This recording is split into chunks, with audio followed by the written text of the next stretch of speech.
Hello and welcome to Piko Tutorials. In today's tutorial, I will show you how to navigate to a desired camera and how to do Smartsearch functionality on that desired camera. As you can see, this is my system. It consists of all these different servers.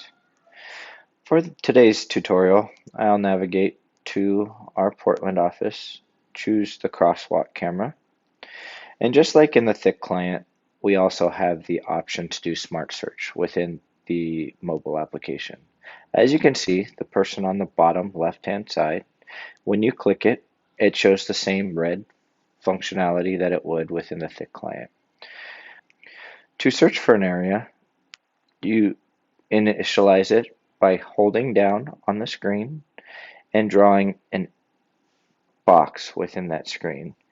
And as you can see, now when I go back on my timeline, it's only going to show me images or motion in that desired frame.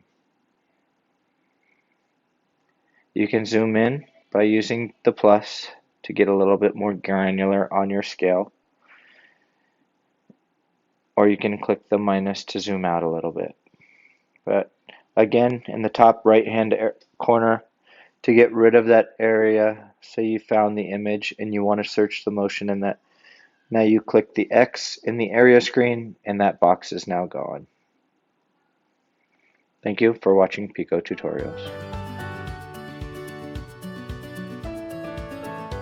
If you would like to watch more how-to videos around Piko, please click here for our tutorial channel, or you can visit us here at pikovms.com for more documentation and downloads.